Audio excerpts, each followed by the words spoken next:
Ibu jamaah Masjid Al-Muttaqin yang berbahagia.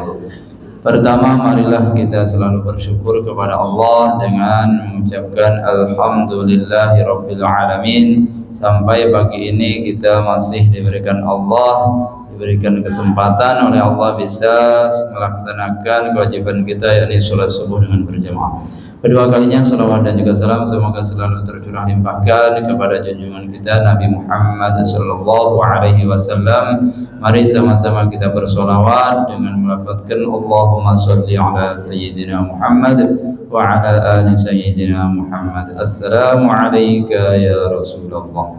Baik Bapak Ibu sekalian, mari kita awali acara ini dengan membaca basmalah. Bismillahirrahmanirrahim. Untuk selanjutnya kajian subuh pada hari ini kepada Ustadz Yusrizal kami persilahkan dengan segala hormat.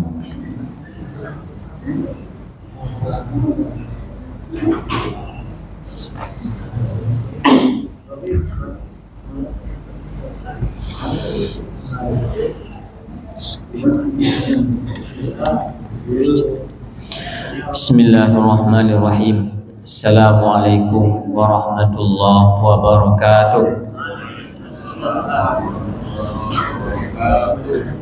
Alhamdulillah wassalatu wassalamu ala rasulillah wala haula wala quwata illa billah.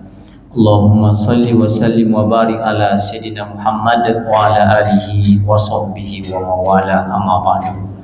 Bersyukur kita kepada Allah pada pagi hari ini Allah masih memberikan kesempatan kepada kita untuk beribadah, mendekatkan diri kepadanya. Mudah-mudahan ibadah-ibadah yang kita lakukan diterima oleh Allah Subhanahu wa taala. Amin ya rabbal alamin. Salawat dan salam untuk baginda Rasulullah sallallahu alaihi wasallam. Allahumma salli ala sayyidina Muhammad wa ala ali sayyidina Muhammad.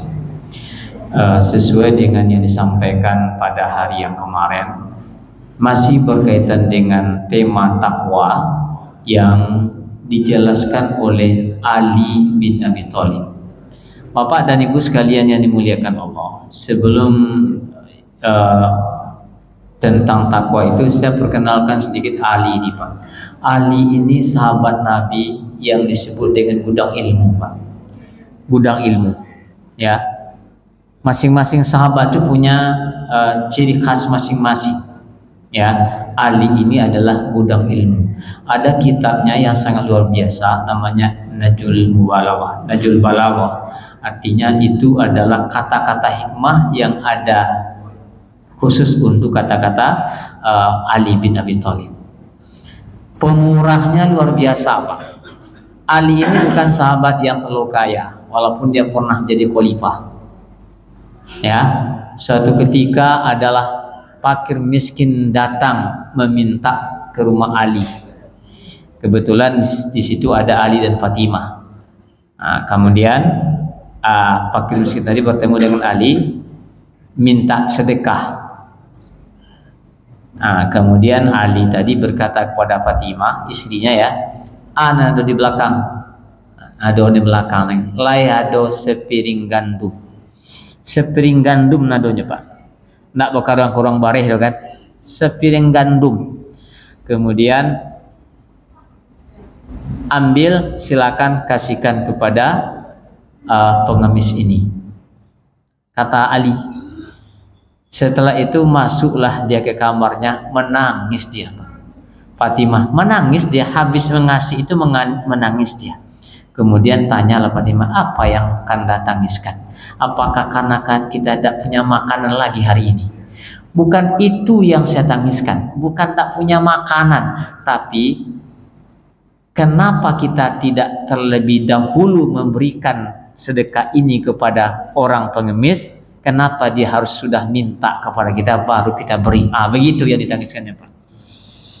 Ya, badan nak duluan wak muagi, ya, tunggu minta orang dulu. Itu yang ditangiskan oleh Ali karamallahu wajah itu. Bukan ditangisnya, coba wak makan beko-bekonya, kan? Bukan itu yang ditangiskannya, Bapak dan Ibu sekalian. Baden ndak sampat wak duluan muaginyo, wak tunggunya meminta dulu baru agi. Awak lah joleh orang meminta-minta bapak, ndak jadi lagi kan? Nah, kan berbeda jauh bapak dan ibu sekalian. Makanya sahabat itu disebut as-sabiqun as-sabiqun, 3 golongan nanti di akhirat pak. Wa kuntum salasa.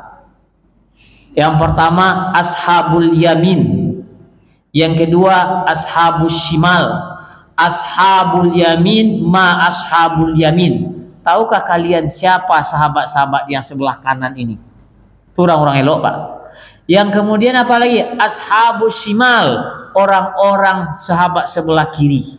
Itu orang-orang agak nak beruntung dong. Ya. Dan ketiga as-sabiqun as-sabiqun. Nah, dan orang-orang yang paling dahulu dia mengejar kebaikan, dia kejar dulu kebaikan, semacam Ali tadi pak. Dia menyesal, dia kenapa orang lain mendahului saya. Harusnya dia berlomba sebelum orang mendahului, saya duluan dulu harusnya. Itu yang disebut dengan as-sabiqun as-sabiqun. Dan orang itu ulaikal muqarrabun, orang-orang itu sangat dekat dengan Allah Subhanahu wa taala. Di mana? Dengan Nabi. Fi jannatin naim, di dalam surga Jannatun Naim. Berapa mereka? Sulatum minal sepertiga dari kelompok yang lalu dan sedikit dari kelompok yang terakhir. Kalau boleh dikatakan awaklah terakhir, saketeknya pak. Buktinya saketek jamaahnya pak. Subuh tadi banyak. Ya? Hah? Iya. Sedikit daripada yang terakhir. Nggak akan banyak doa pak dan ibu sekalian. Sedikit. Tadi ponua, nanti sama yang terakhir ponua pak. Idul Fitri ponua, ya kan? Nah begitulah yang dipesankan oleh Allah dalam Al-Quran. Mudah-mudahan awak termasuk nan seketek itu pak. Kenapa? Karena ada sahabat berdoa, jangan masukkan kamu ke dalam golongan orang yang banyak. Kenapa? Ada yang berdoa, ditanya oleh sahabat lain, ada enggak yang mau minta jangan masukkan ke dalam golongan yang banyak. Kenapa? Karena Al-Quran mengatakan nan seketik nelayan yang akan dekat dengan Allah itu bapak dan ibu sekalian. Ya kan? Itu sahabat yang ngomong macam itu. Jadi Ali tadi termasuklah as-sabiqunal awwalun, orang-orang yang dulu masuk Islam. Orang Islam ini adalah duluan pak. Ya. Nah kata-katanya sangat banyak. Dan hikmah-hikmah yang dia lontarkan sangat luar biasa. Di antaranya ketika orang bertanya kepada dia, ya Ali, ma huwa taqwa? Ali, takwa itu yang disebut dengan takwa. Dijawab dengan 5-4 ungkapan yang sangat luar biasa. Apa katanya? Takwa itu adalah al-khawfu minal jalil wal amalu bitanzil wal qanaah bil qalil wal istidadu bir rahil. Apa bahasa awaknya kok pak? Apa bahasa awaknya lah kan? Itunya orang Arab tuh jawab bahasa Arab, dijawabnya kan. Kalau orang awak tuh jawabnya bahasa awak kan. Kalau orang Minang dia jawabnya bahasa Minang. Kalau orang Oju jawabnya bahasa Oju. Ya, samanya bapak dan ibu sekalian. Apa kasih orang juga? Ini tergantung kondisi daerah pak. Kalau orang Jawa ditanya, Mas mau kemana? Cari kerja, gitu kan? Cari kerja. Kalau orang Minang ditanya, Bang mana? Cari piti, ya kan? Kalau orang Ocu ditanya apa? Cari angin pak. Cari angin. Kemana? Cari angin, ya kan? Angin dicari ya pak, bertolak angin kan pakai jamu tolak angin. Nah ini bercari angin ya kan. Bapak dan ibu sekalian yang dimuliakan Allah. Jadi Ali tadi ditanya apa takwa itu Ali. Jawab pertama adalah al khawfu minal jalil. Khauf itu artinya takut. Ya, jalil itu adalah nama dari salah satu nama Allah, Jalalah. Ya, Jalil artinya yang maha agung pak, sama dengan mirip dengan azim. yang Maha Agung. Takut kepada yang Maha Agung, takut kepada Allah. Bahasa takut itu dua Pak macamnya. Yang pertama adalah al-khauf, yang kedua adalah khasyah. Khasyah juga berarti takut Bapak dan Ibu sekalian, ya. Dalam surat tadi Pak baca dalam surat apa tadi ya? Dalam surat apa tadi? Nah, itu mulai dulu lu jadi dalam salah. Bapak nak copet tu. Ya tunjukkan ayatnya mana yang khasyah kok kan? Lau anzalna hadzal Qur'an 'alal jabali la ra'aitahu apa? Khasyiatan. Khasyi'ah mutasaddian min khasyatillah.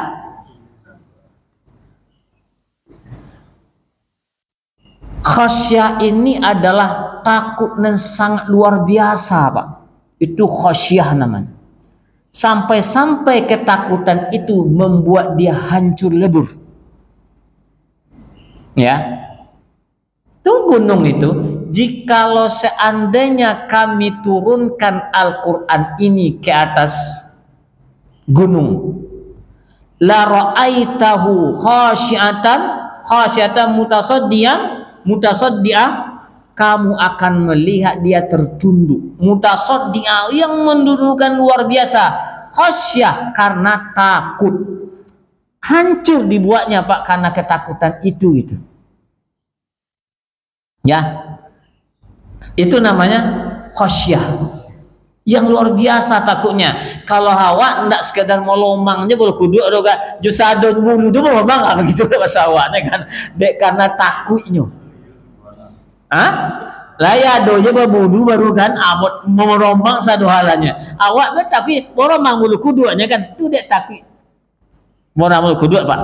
Tapi ketika khasyah itu semuanya. Itu satu. Yang kedua ada namanya al-khauf. Al-khauf ini artinya takutnya dari hati Pak. Ya, takutnya baru hati saja. Kenapa dia harus takut? Makanya disebut wala khaufun alaihim wala hum yahzanun. Orang yang berimpak di jalan Allah, dia tidak takut miskin Pak, tidak takut dia, kan tidak terlalu parah takutnya itu kan, tidak takut dia. Kenapa? Karena harta itu milik Allah, sekarang diminta. Dia tidak takut miskin, kena sampai hancur Pak. Dia hanya biasa saja kepada dirinya, tapi dia takut kepada Allah Subhanahu, tidak perlu hancur. Ya, lebur dia. Itu namanya khauf. Awak takut, awak punya anak takut kau tidak lulus sekolah. Ada ketakutan itu Pak. Ada rasa comeh bahasa awaknya kan. Lalu lulus sekolah takut tak bisa kuliah. Ada juga ketakutan itu. Lah lulus 10 kuliah takut kau tidak dapat kerja. Lah payah ada mengulan pitinya kan lah lama itu tapi tidak bisa kerja. Lah dapat kerja takut pula banyak ketek gajinya. Lah dapat puluh gaji kan takut kau nak dapat nikah. Aduh juga ketakutan ni Pak. Semuanya dihantui dengan ketakutan itu. Itu kalau hanya digantungkan kepada dunia. Tapi ketika dia bergantung kepada Allah Subhanahu wa taala, maka dia akan bulat menyerahkannya kepada Allah. Tidak perlu ditakutkan itu Bapak dan Ibu sekalian. Yang perlu ditakutkan siapa? Allah. Ketika sudah Allah berkehendak, maka pada saat itu tak ada yang bisa menolak kehendak Allah Subhanahu wa taala. Ketika Allah sudah ingin memberi, maka tidak ada satupun bisa menghalanginya. Ketika Allah sudah menghalangi, tidak ada satupun yang bisa memberi. Begitulah harusnya takut itu kepada Allah Bapak, dan digantungkan dirinya kepada Allah. Itulah orang bertakwa itu sebenarnya. Kemapun dia pun tidak akan rasa cemas, tidak akan takut Bapak dan Ibu sekalian. Kenapa? Karena yang dia takutnya satu. Awak akan ketakutan luar biasa berlebihan Pak. Takut habis puasa, wah nggak dapat boleh kuih kan kecil ibu-ibu di kampung, di Sikon tak? Buktinya Pak, nah baru buinya Pak. Takut kena dapat beli baju lebarannya. Ayo sampai lebaran tidak. Banyak itu ketakutannya Bapak dan Ibu sekalian. Tapi kalau nyo takut kepada Allah, harusnya semacam ahli tadi Bapak dan Ibu sekalian. Ya, ia katakan apa? Menangisnya. Kenapa pengemis duluan meminta sebelum dia datang memberi? Takut semacam itu. Nah, dia sedih lah pas awaknya kan, sedih dia. Awak nunggu orang datang, kalau orang datang dia kan, maaf dulu Pak, kan, bos awak. Iya kan? Ya, betul juga kali indah. Iya itu Bapak dan Ibu sekalian. Datang orang apa bulan puasa kan? Kau dari anak yatim Pak, ya. Iko dari panti asuhan, ya kan? Iko dari kelompok orang pengemis, kan? Macam-macam lah kan? Maafnya deh namanya kan, bahkan dikasih 1 T itu kan, terima kasih banyak, nah, kan? 1 T juga kan. Ada semacam itu Bapak. Harusnya ketika nanti suatu ketika Bapak dan Ibu sekalian, ada saatnya nanti kata Rasulullah SAW. Apa? Zaman di saat semuanya sudah dibuka oleh Allah Subhanahu wa taala. Waktu siang mencari orang kau dia enggak ada, Pak. Nanti akan ada waktu itu. Entah waktu namanya atau tidak, enggak tahu. Ya. Ada waktunya suatu ketika di mana kita mau bersedekah, mau berimpak, mau adakanlah memberikan orang lain, enggak ada yang menerima enggak, Pak. Kayu satu halanya. Tapi setelah itu apa? Habis satu halanya Bapak dan Ibu sekalian. Di situ orang meminta satu, nah, ada yang memberi. Nah, ada tuh nanti waktunya. Jadi takwa kata Ali yang pertama adalah takutnya hanya kepada Allah. Orang yang bisa takut kepada Allah itu Bapak dan Ibu sekalian hanya orang yang tahu. Ada kuncinya kan? Innama apa? Innama yakhsyallaha min ibadihil ulama. Yang bisa takut kepada Allah itu bukanlah orang yang pejabat, bukan orang yang kaya, bukan ahli ibadah. Yang takut hanya kepada Allah itu adalah ulama. Ulama itu jamak orang alim Bapak dan Ibu sekalian. Orang alim itu adalah orang yang tahu. Maka manusia itu 6 macamnya Pak. Tahu 6 macam manusia kok?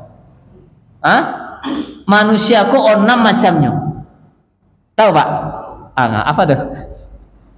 Ada yang tahu bahwa dia itu tahu. Itu kan. Iya. Ada dia tidak tahu bahwa dia itu tidak tahu. Ya salah satu itulah gitu kan. Yang pertama itu saya sebutkan ya. Yang alim itu seperti apa? Innahu yadri wa yadri annahu yadri. Itu payah bahasanya Pak. Yadri tadi kan. Innahu yadri wa yadri annahu yadri. Ada orang Pak, dia sebenarnya adalah orang yang berilmu, tahu dia, dan dia sadar bahwa dia sudah mengetahui, itu ilmu Pak ya, dan bahwa dia tahu, kesadarannya itu adalah bahwa dia sudah tahu. Maka orang semacam ini tak boleh menyembunyikan ilmunya Bapak dan Ibu sekalian. Kenapa tak boleh menyembunyikan? Ada ancaman berat dari Allah Subhanahu wa taala. Apa ancamannya? Innal ladzina yaktumuna ma anzalna minal bayyinati wal huda min ba'di ma bayyanahu lin-nasi fil kitab wa yashtaruna bi ayatihi samanan qalila ulaika ma ya'kuluna fi butunihim nara illa an-nara wa la yukallimuhumullahu yawmal qiyamati wa la yuzakkihim wa lahum azabun alim. Kece Allah macam itu. Orang-orang yang menyembunyikan ayat-ayat Allahnya tahu tadi kan, tapi nya tidak mau lagi ke orang lain, tidak disampaikannya ke orang lain, disembunyikannya Pak, udah lagu ambo aja lah, ya, tidak disampaikannya orang lain. Terus apa lagi? Tapi kalau nyo sampaikan, inyo hitung-hitung Pak, dijualnya dengan harga yang murah. Apa yang Bapak ikut nak khutbah saya pada hari Jumat yang lalu tuh? Orang yang berdagang dengan itu. Nah, itu dia. Kalau sambung ke situ. Ya. Apa yang terjadi? Ulaika ma ya'kuluna fi butunihim nara. Mereka sebenarnya sedang memasukkan bara api ke dalam perutnya. La yukallimuhumullahu yaumal qiyamah. Allah pun tak ngecek ke nanti, Pak. Ada enggak Allah manggil orang? Ada. Ya ayyatuhan nafsul mutmainnah irji'i ila rabbiki radiyatan maradiyah wadkhuli fi ibadi wadkhuli jannat. Itu kan dipanggil, Pak. Tapi orang yang tadi tak dipanggil oleh Allah Subhanahu wa taala dan tidak wala yukallimuhumul yaumal qiyamah wala yuzakkihim, nak dibersihkan apa? Kalau orang Islam itu lah dia bersihnya dicuci dulu seketek. Tahu cuci, Pak? Kalau punya piring wak nak bersih cuci pakai sabun. Tapi kalau dosa tak pakai sabun nyuci je doh. Dicelupkan ke dalam neraka sebentar. Tapi apapun namanya masuk neraka pun tak ada loma, Pak. Ya, tak ada loma. Balis, saya sambung ayat. Bal kazzabu bis-sa'ah. Bahkan ada orang yang tidak percaya dengan hari kiamat itu. Wa a'tadna liman kazzaba bis-sa'ati sa'ira, dan kami janjikan untuk orang yang menerima hari kiamat itu dengan neraka jahannam. Apa katanya? Iza ra'adhum min makanin ba'idin sami'u laha taghayyuzan wa zafira. Bapak tengok nanti ayat ini ya dalam surah Al-Furqan sebelah atas. Ayatnya saya tidak tahu berapa ayatnya. Pokoknya sebelah atas surah Al-Furqan. Apa katanya? Ketika neraka sa'ir itu menengok orang yang banyak dosa, Bapak dan Ibu sekalian, yang tidak percaya dengan Allah, tidak percaya dengan hari kiamat, maka dia sudah menggemuruh, Pak. Bergemuruh itu dari tempat yang jauh. Ada dulu di video apa kan, ikut suara Dajjal luar biasa, suara itu menyakitkan telinga, Pak. Meruntuhkan apa yang ada dalam dada kita ini, gitu suaranya sangat luar biasanya. Cuma warna terasa suara itu gini lah, tapi nanti itu akan terlihat oleh kita. Ya, jadi Bapak dan Ibu sekalian yang dimuliakan Allah, orang-orang yang menyembunyikan ayat-ayat Allah tidak dilihat oleh Allah, padahal Allah akan berkata dengan orang-orang lain. Sebenarnya orang itu sudah memasukkan api ke neraka ke dalam perutnya. Wala yuzakkihim, dan tidak dibersihkan lagi, Pak. Langsung terjun. Tahu langsung terjun. Kalau orang yang lain dibersihkan, dicuci, habis itulah bersih dikeluar balik. Tapi ketika orang-orang yang tadi dia tak dibersihkan, langsung walahum azabun alim, dan mereka mendapatkan azab yang sangat pedih. Nah, maka Bapak dan Ibu sekalian yang dimuliakan Allah, itu adalah ancaman yang sangat besar, dan itu ketika dikaitkan dengan orang yang bertakwa, maka itulah yang membuat ketakutan yang sangat luar biasa. Karena di situ orang akan berteriak-teriak nanti, Bapak dan Ibu sekalian, dan bukan teriaknya sekali. Cobalah Bapak berteriak berkali-kali, apa yang akan terjadi, Pak? Teriaklah. Tapi di situ nanti akan berteriak, tad'una suburan wahida wala tad'u suburan bal tad'una suburan kasira. Kau berteriak sekali, tidak bisa sekali, berteriaklah sekencang-kencang kalian, saya minta tolong. Tidak ada yang akan ditolong. Maka itulah yang membuat orang alim tadi sangat takut kepada Allah Subhanahu wa taala. Itu namanya alim, Pak, tahu dia. Ya. Nah, itu manusia yang pertama tadi tuh. Yang alim itu. Ya, semuanya 6 kan? Nah, kalau saya jelaskan lama dia nanti. Itu 6. Nah, terus yang kedua, kata Ali, takwa itu adalah wal amalu bitanzil, beramal sesuai dengan yang ada panduannya, Pak. Ya, ada panduan. Amal itu ada fak-faknya, Pak, bagian-bahagiannya. Ya. Tapi yang paling hebat amal itu adalah amal jama'i, Pak, berjamaah. Nggak ada amalan yang paling hebat kecuali amalan adalah amalan berjamaah, Pak. Ya. Salat fardu yang utama adalah sholat berjamaah. Sholat sunat ada yang boleh sendirian, tapi ada yang harus berjamaah. Hah? Sholat yang harus berjamaah itu adalah sholat 2 hari raya.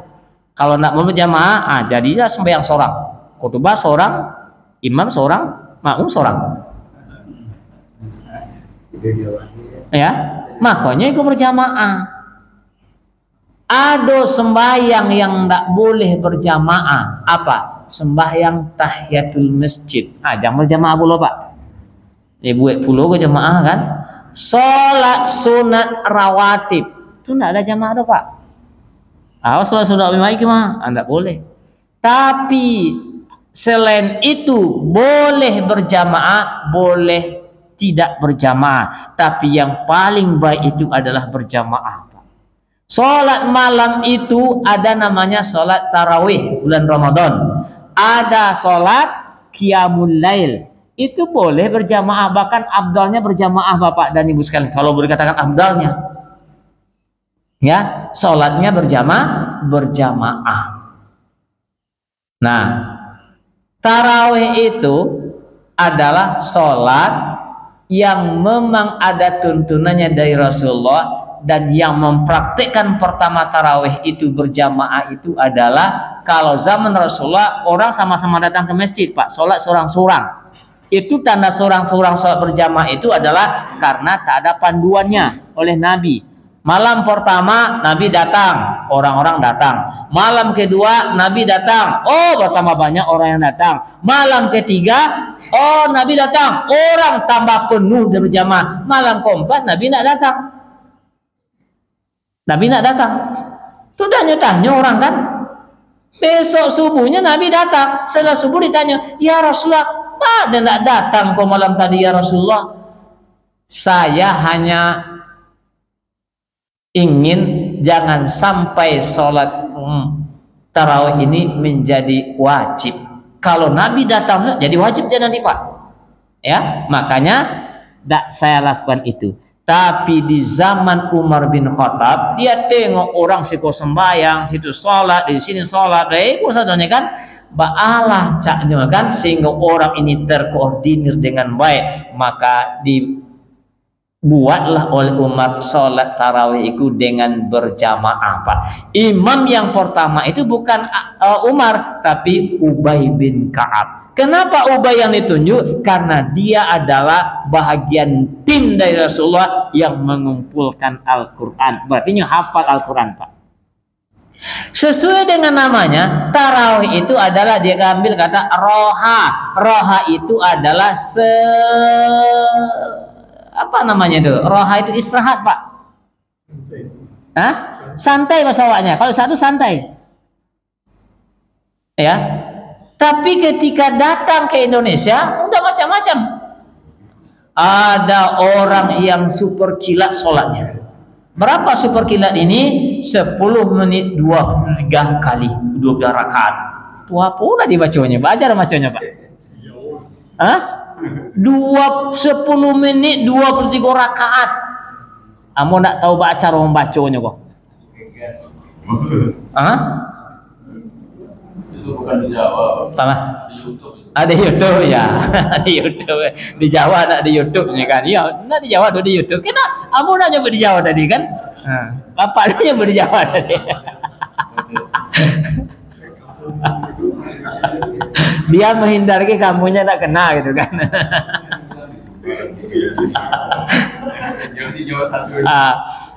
Ada memang sholat 23. Kalau di Mekah itu 23. Madinah itu dulunya ketika Imam Imam Malik 236 Pak. Kenapa mereka membuat 36? Karena batasnya tak ada. Di Mekah 23 dengan satu juz per malam. Ditargetkannya adalah 1 bulan tuh khatam Al-Quran itu. Nah, itu di Mekah. Di Madinah pun demikian. Ya, cuman sampai ke awak itu enggak 23, ada yang mengatakan 8. Nah, ada yang mengatakan 8, ada yang mengatakan 23. Kalau dulu 23 bacanya apa? Alhaakumut takasur, qul huwallahu ahad, alhaakumut takasur, qul huwallahu ahad, alhaakumut takasur. Makanya buat pikir pula orang lain, Pak. Copek bona sembahyang yang 23 Pak, jadikan 8 je lah. Dulu jadi 8, tapi ayatnya itu 7 Pak. Bukan berarti lebih santai dia, maka lebih copek malah. Satu nafas dulu kan? Alhamdulillahirabbil alamin arrahmanir rahim maliki yaumiddin iyyaka na'budu wa iyyaka nasta'in ihdinas siratal mustaqim. Satu nafas dibuatnya Bapak dan Ibu sekalian. Nah, pertanyaan saya itu gini. Ini sama-sama salat, sama-sama untuk dipersembahkan kepada Allah. Kenapa dibeda-bedakan? Kenapa, Pak? Coba jawablah. Apa yang harus membedakannya? Sesuai makmum. Apa? Masa imam sesuai dengan makmum? Aneh itu namanya, Pak. Imam itu diikuti, jadi bukan imam mengikuti makmum, itu terbalik itu. Kalau imam yang mengikuti makmum, terbalik, Pak. Ya, harusnya imam itu untuk diikuti. Ju'ilal imam, dijadikan imam itu diikuti, bukan imam mengikuti jamaah. Jamaah itu balik dunia aku, Pak. Saya katakan itu balik dunia aku gini. Kasihan kita Bapak dalam beribadah. Imam itu diangkat untuk diikuti Bapak dan Ibu sekalian. Sekarang dibalik, imam harus mengikuti kemauan jamaah. Besok ada jamaah, qul huwallahu, jangan ustaz bacanya kan itu aja dibaca itu. Ya kan? Kenapa kemaruannya Pak? Ada puluh orang. Panjang munazat, cukuplah satu ayat aja Pak. Ya kan? Wallahu akbar. Itu aja bacanya Pak. Macam-macam permintaan jamaah itu Bapak dan Ibu sekalian. Makanya imam itu diangkat untuk diikuti. Tapi kalau dibalik sekarang Bapak dan Ibu sekalian, itulah dunia itu namanya dunia terbalik, Pak. Wal amalu bil tanzil. Di mana-mana imam itu diangkat untuk nggak ada imam itu diangkat untuk diatur, Pak. Indonesia kok ya macam itu gimana?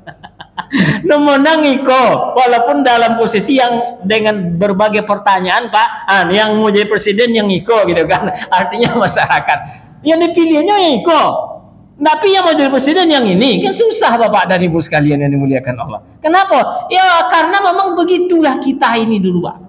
Ya makanya karena itu imam itu dikasih dia tugas untuk memimpin Bapak dan Ibu sekalian. Jangan dikomandoin pula. Kalau orang memang biasanya ibu-ibu nih Pak ya, tapi bukan yang siko.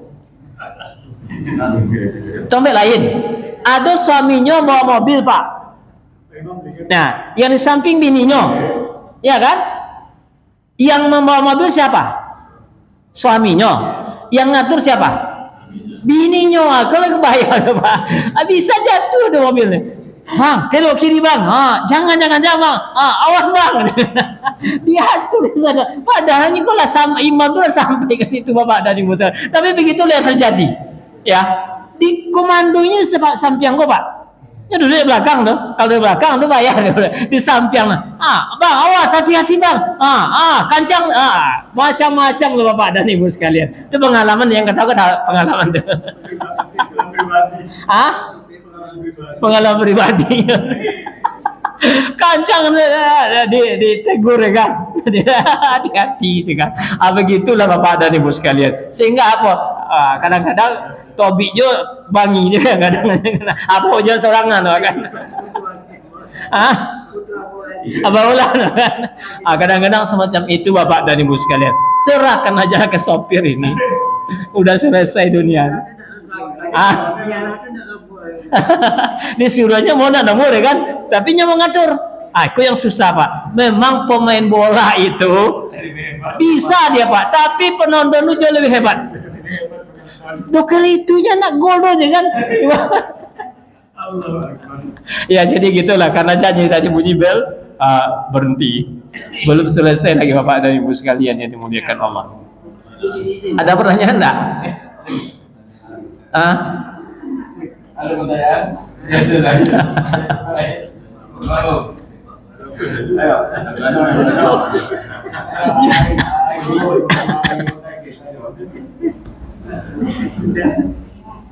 Ada pertanyaan? Enggak ada, udah paham semuanya. Bagus. Dunia nyata. Iya. Ya. Ya. Tapi yang sebenarnya yang diapanya kan dua salam. Tapi ada yang 4 salam 4 kali. Ya, Bapak dan Ibu sekalian yang dimuliakan Allah. Itu masih mendingan Bu 4 salam yang bahaya itu yang tidak salam. Jadi hilang kan tuh jadinya kan. Jadi gini Bu, masing-masing itu punya dalil. Ya, Muhammadiyah itu hanya dalilnya yang 8 ya, 44. 2 kali dia salam cuma yang 8 itu. Kemudian itu ada dalilnya. Dalil yang bagi yang 2 ini adalah sholatul lail masna. Sholat malam itu adalah 2-2. Nah, dalilnya sama, dalam pemahamannya berbeda. Contohnya, fa in khiftum alla tuqsimu fil yatama fankihu ma taba lakum minan nisa'i masna wa sulasa wa ruba'. Itu sama ayatnya dia dengan 2-2 tadi. Maka jika engkau tidak takut tak berlaku adil kepada anak yatim, maka nikahilah perempuan itu 2, masna wa sulasa wa ruba'a. Iya kan? Masna berapa Pak?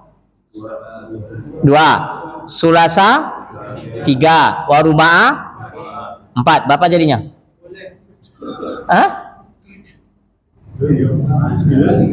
9 kan? Tengok dulu. 2, 3 berapa? 9 kan? Istri Nabi berapa? Enggak, ini dulu. Nikahilah perempuan itu ini dengan pemahaman yang tadi masna tadi. Salam malam tadi kan 2-2 ya. Sholatul lail masna wa masna 2-2. Nah, bagi Muhammadiyah 2 dan 2 itu berarti jadikannya 4 dengan makna waw itu adalah bermakna zaidah. Berarti 4 Pak. Itu pemahamannya Muhammadiyah. Nah, makanya saya contohkan di sini. Kalau pemahaman Muhammadiyah seperti itu, maka 2 dan tambah 3 tambah 4 jadi 9. Istri Nabi berapa? 9 Pak. Istri Nabi 9 kan? Nah, ya itu tunggu dulu Pak. Ini pemahamannya satu golongan yang mengatakan 2 waw itu adalah ziyadah. Tunggu bahasa lainnya ya. 25 bahasa Arabnya apa? Tahu? Berapa Ustaz?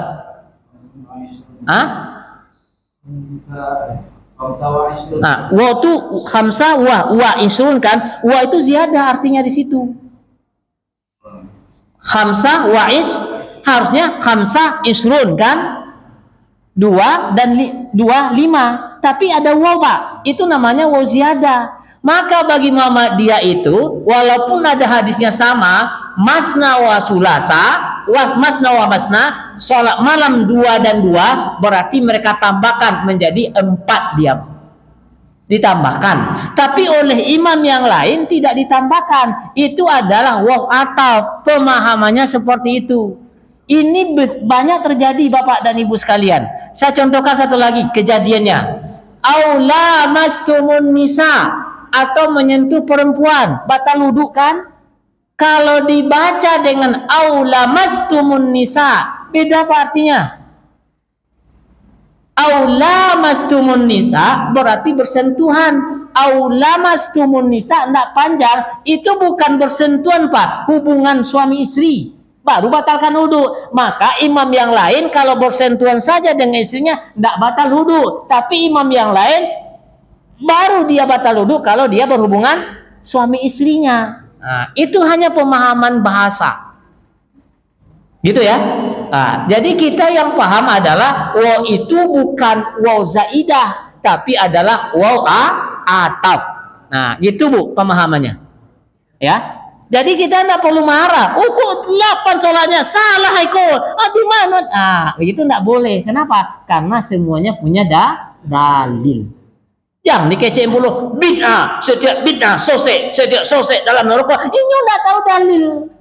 Itulah bahayanya orang belajar lewat YouTube, Bapak. Belajar dari YouTube. Yang kecek si Jawa itu kan ayo puluh nih kan. Ini pasti salah. Nggak boleh mengikuti orang yang kuno. Kalau orang kuno, bid'ah. Itu salah dia sholatnya. Banyak itu. Ini ikut imam. Ini keceknya bid'ah. Kalau macam Quran, Allahumma dina fiman hadait. Bid'ah dalam hatinya kan. Salah sholatnya yang ada bid'ah kan. Banyak semacam itu. Jadi itu Bu, pemahamnya seperti tadi ya. Dan kita memakai pendapat waw itu adalah ataf, artinya dan Pak, bukan bermakna ziyadah. Makanya kalau kamu menikahi perempuan, nikahilah 2. Kalau enggak 2 boleh 3. Kalau enggak 3 boleh ompe. Tahu Bu ya? Ompe boleh Bu. Itu ayatnya. Nah, tapi kalau ndak bisa adil di antara istri-istrimu, maka cie jadilah. Dan cie pun nolongnya pilih kan? Itulah masalahnya. Barangkali itu Bapak dan Ibu sekalian. Demikian, billahi taufiq hidayah. Assalamualaikum warahmatullahi wabarakatuh.